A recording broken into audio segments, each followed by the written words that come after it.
You can't sign a team or you can't build a team with only young talented players and expect them to compete at the highest level, at the elite level. It can't happen. So for that matter, we need Victor Osimhen today in Chelsea front line. Our sporting directors must come back to their sense and go and bring Victor Osimhen. Even if they will not sign Osimhen, okay, we understand. Go and bring Victor Gyökeres. We need experience in the front line. Alexander Isak is there in Newcastle, who knows the dynamics, everything about the Premier League. Go and bring experienced striker. That is all. Cesar Azpilicueta and Korudiger learn from them. You could see the coordination. At that time, go and check Reece James be in our back line. Reece James was super, fantastic right back. Go and check the Champions League final. Reece James pocketed in form on form Ryan Sterling. Because of what? The coordination. Yes, because of the leadership that was there in our defense line. Cesar Azpilicueta and Thiago Silva and co in our defense. Ben Chilwell and co, they were all good because of they were playing among leaders. They were playing with leaders. They were learning from them. So still, we need a leader. We need experienced centre backs. Ladies and gentlemen, welcome to Football Lions. You can call me Richmond. Chelsea fans, this Nicolas Jackson saga, whether Chelsea should sell him or not, it is looking like it is going to make us forget about the real problem we have in Chelsea. The real deal we have in Chelsea. Guys, information came that Napoli interested to sign Nicolas Jackson and also Juventus interested. But as we are speaking now, information also came from Chelsea camp that he is not for sale. Jackson is not for sale. And as I said already, it is looking like Chelsea fans were or this saga is going to make us forget about what is happening in Chelsea. And what is happening in Chelsea, or what are the things happening in Chelsea? What are the problems in this our Chelsea team? Number one, still we need a striker. See, be it Chelsea will sell Jackson, be it Chelsea will not sell Jackson, be it Chelsea sign Liam Delap, be it Chelsea will not trust or will trust, we still need a striker. See, this game, we all knew that Jackson didn't start this game. Liam Delap started that game. But we saw it. We saw it. When Delap started, the expectation was on us, Chelsea fans. Okay, today's game, Delap started. Let's see what Delap will give to us, bring to the table. Let's see his performance. And we saw it. Even Delap could not press. I'm telling you. Delap was so slow. The energetic Delap we used to know, we didn't see it. See, we need a striker today. We need a striker tomorrow, and we need a striker tomorrow next. And this as this will see, this is Club World Cup. Look at the team that will play against Flamengo. Next season, we are going to play against Burnley, Stormont Burnley. Leeds United are back. Brentford, as we all know. Crystal Palace, Aston Villa, Newcastle. So more difficult days is still ahead of us. So this is just a lesson. This is just a lesson. A death is a warning to a living, or how are they saying it? This is just a warning to us, for us to prepare. So, you see this our striking position. See, it will come to some games. We will need that experience in the front line. Forget, see, nobody can remove experience from football, as this our owners are trying to do, and Enzo Maresca and the sporting directors, they are trying to do. Nobody can remove. You can't sign a team or you can't build a team with only young talented players and expect them to compete at the highest level, at the elite level. It can't happen. So for that matter, we need Victor Osimhen today in Chelsea front line. Our sporting directors must come back to their sense and go and bring Victor Osimhen. Even if they will not sign Osimhen, okay, we understand. Go and bring Victor Gyökeres. We need experience in the front line. Alexander Isak is there in Newcastle, who knows the dynamics, everything about the Premier League. Go and bring experienced striker. That is all. I know this is a PR for me. Information came that Chelsea are about to sell Nicolas. It is a PR. Chelsea will not sell him. We are not going to sell him. Jackson and Delap, they will compete. They will be our strikers. But as I said, these two players are not enough. They are not enough. It will come to a day that, see, we will need someone bigger than these two strikers. It will come to a day that we will need that experience, especially in the Champions League. Especially in the Champions League. And it's just shown now. Our next game, Delap is going to be our only striker in that game. So imagine that game, Delap got tired. Who is there to take over from Delap? And Enzo Maresca doesn't trust Maguire. Enzo Maresca doesn't trust Maguire, and even Maguire is a young player. So that game, nobody's there. If Dilap start the game and we are not seeing the Dilap that we want to see, he's not performing, who is there to take over? Next season, the first game in the Premier League, Justin is banned, suspended from Newcastle, red card. So in that case, that game also, if Dilap start and get tired or not giving us the performance, who will be there to take over from Dilap? So for that matter, see, we shouldn't forget about our problem because of this Nicolas Jackson red card. Yes, it's very painful. Yes, it's not good. Jackson should work on that. His displaying behavior, you should work on that on the pitch. But it shouldn't let us forget about the most important things we are even yet to face. We need a striker. Chelsea, go and bring Victor Osimhen. We need Victor Osimhen in this Chelsea front line. We need Victor Osimhen in this Chelsea front line, guys. And let's come to another real deal, another real problem in this our Chelsea team. Before we go there, please don't forget to hit the like button and hit the subscription button for this video to reach more Chelsea fans on the YouTube algorithm. Yes, let's give this video 50 likes, guys. Let's come to another problem. The goalkeeping. The goalkeeping. See, Robert Sanchez is a good goalkeeper, but not a standard of Chelsea. No. I hope we know the difference. There is a difference from a player playing for Chelsea and a player playing for Burnley. A player playing for the average team, the mid-table teams. There are huge gap difference here.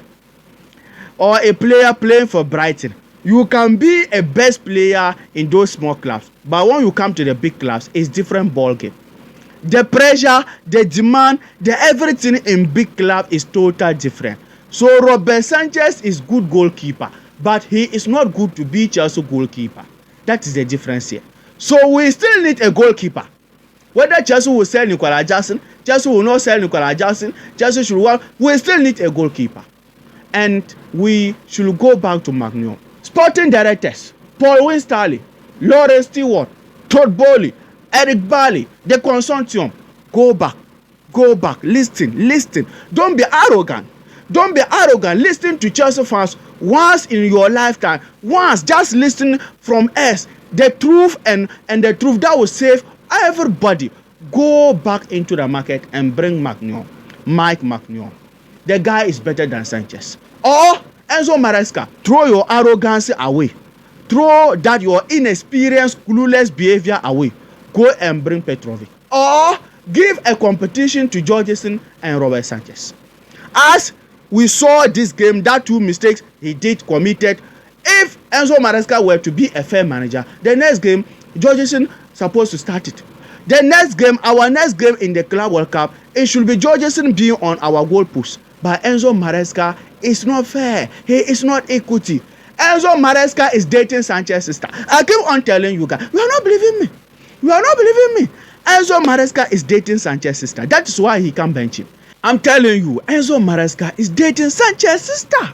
So Enzo Maresca, even if you prefer Sanchez, okay, give Sanchez and Jorgensen that competition. As you said, Petrovic should come and compete. We want to see the same as your preferable Robert Sanchez. Let Sanchez and Jorgensen compete so that we will see. So guys, another real deal, another problem in Chelsea is our goalkeeping position. We still need a goalkeeper. Whether Chelsea will sell Nicolas Jackson got a red card, whatever, we still need a goalkeeper. This problem, please, as a Chelsea fan, keep it in mind that we still have that problem in this our Chelsea team. It is not gone. Whether Chelsea will sell Jackson or not, this problem is not gone, and it will not go until Chelsea go and bring a good goalkeeper better than Sanchez. I keep on saying that ball playing thing, it is not going to change. He didn't learn it. See, it's from training academy, when you started playing football, when you were growing up, yes, how you learn football. So that ball playing ability, he's not going to improve. Yes, sometimes he give out that fantastic save, that insane save from Sanchez, but the ball playing thing, it has keepers who also knows it. Yes, it has keepers, they are just better on it. Naturally, they train with it, they learn it. So this ball playing ability, it is the issues or the errors from Sanchez kicking the ball long, giving wrong passes, error, it is going to continue. I'm sorry to say that, but that is the reality. That is the honesty. That is the truth. So still we need a goalkeeper. And another problem we have in this our Chelsea team is our defense. See, Chalobah, Liverpool, Tosin, wherever we have there, all our defenders, they are good. But as I said, they are totally different from playing for Chelsea and playing for any other smaller team. They are good, but they need a leader. They need a controller. We saw it when Thiago Silva came to Chelsea 2019 season. We were conceding goals here and there, left, right, and center under Frank Lampard. When Thiago Silva came, he just stopped it once and for all. We went ahead and won from group stage to the final, conceded only 4 goals. Yes, our manager was good at that time, but when Thiago Silva came, we could saw the coordination, we could saw the direction, we could saw the leadership, and I can tell you that from there, Rudiger became one of the best centre backs in the world. Rudiger learned from Thiago Silva. I'm telling you, Cesar Azpilicueta and Rudiger learned from them. You could see the coordination. At that time, go and check Reece James being in our back line. Reece James was super, fantastic right back. Go and check the Champions League final. Reece James pocketed in form on form Ryan Sterling. Because of what? The coordination. Yes, because of the leadership that was there in our defense line. Cesar Azpilicueta and Thiago Silva and co in our defense. Ben Chilwell and co, they were all good because of they were playing among leaders. They were playing with leaders. They were learning from them. So still, we need a leader. We need experienced centre backs to come so that this our young talented centre backs will be learning from him. Liverpool and co, they are not bad, but they need someone they will be learning from. They need someone who will be leading them the way. I'm telling you, all these guys are good. They have their good days, especially Liverpool recently. It's not bad, but it will come to a time that he will need somebody. He will need a help. He will need a support. So for that matter, Chelsea still need experienced CB. Chelsea should go and bring us experienced CB. And another problem we have in this our Chelsea team is the wings, the flanks. Madueke off and on. Some days he come and give out that performance. Some days he go off. So still, Mohamed Kudus is available. See, it is only this honest that came to Chelsea. For me, I got to know that for a big team, you can also be acting like small teams sometimes. Initially, traditional, what we used to know as football fans, for big teams, for us, we buy players. We buy already made players. So when it comes to big teams, paying higher wages and paying higher fee wasn't a problem, wasn't a factor. That was one of the definition of a big team. Signing already made players, when they are even coming to your team, that means their wages will increase because they are coming to Chelsea. They are coming to a big team like Chelsea. They are coming to, like, that is how we used to know it traditionally. For big teams there, they pay higher wages, they pay higher fee. And Todbori and when they came, they just changed it. Like they just changed the and some Chelsea fans are even following them. We can't even talk anymore. This wage cap cannot work in a big team. If you want to compete, it can't work. So they should stop those that shit wage gap. They should go and bring Kudus. We need a winger. We need a winger. Or that Aston Villa guy, Roges, the guy is also good. And Ja Pedro. We need wingers. We need wingers. Pedro Neto, it will come to a time that he will get tired. Look at the way he's forcing himself. Look at the energy Neto is using in games recently. So he can't be doing it every day. He can't be doing it all games. It will come to a time or some games Neto will be tired. And we will need a super sub. We need someone who is also like Neto, who can also come and give her that fantastic, excellent performance. So for that matter, Chelsea should go and pay the 80 what million. Go and bring Kudus. The guy is good. The guy is worthy. Imagine having Kudus and Cole Palmer in the same team. And recently, even look at Cole Palmer. Cole Palmer also needs a helper. Cole Palmer needs someone who will be taken from him. Recently, Cole Palmer is tired. So imagine we're having more Mohamed Kudus. Kudus can play there, that attacking area. He can also play as a winger. So some games, Cole Palmer can also be on the bench whilst Kudus will be playing. And recently, Cole Palmer is playing every game. Yes, he's no more giving us the goal. And I can tell you that the tiredness is also added. With Cole Palmer, lack of scoring goals, or Cole Palmer, we used to know we are no more seeing him. Tiredness is also added. Every game Cole Palmer is playing, and every game as we are going to the third game in the Club World Cup, we must win. So we can't bench Cole Palmer. So imagine we are having someone like Cole Palmer, Mohamed Kudus. We can afford to bench Cole Palmer because if Cole Palmer is not there, we have someone who can give us that fantastic performance also. So still, see guys, our win position also, we need players there. We need squad depth there. So we shouldn't let this Nicola Jackson saga what make us forget about our problems in Chelsea. We still need a striker, we need a goalkeeper, we need experienced centre back, and we need that squad depth in the wings. Osimhen, Chelsea should go and sign him. Kudus, we still want him. Osimhen and Mohamed Kudus are the closing part of this season. I want to see them in Chelsea shirt. If indeed our owners knows that they are or they own a big team and they want Chelsea to compete, they should go and bring the best. If you want to compete among the best, you must be the best. You must be the best before you can compete. And as a team, how can you be the best unless you sign best players? So they should go and bring those best players. Even if they will not sign Osimhen as they are saying Osimhen wages is what and what, I don't think it's the same as Victor Gyökeres and Isak. I don't think so. Because even they pay, look at the amount of money Liverpool is going to pay or the wages is going to pay for their new signing, which or which. If you want to compete among the best, you must be the best, as I said. And you can't be the best if you don't have best players in your team. So guys, let me hear from you under the comment section, your opinion, your thought about all what we discussed in this video. And yesterday, I gave you a review about the game Chelsea Flamingo. That video is here. Please click to enjoy them. And don't forget to hit the like button and hit the subscription button for this video to reach more Chelsea fans on the YouTube algorithm. Take care, peace.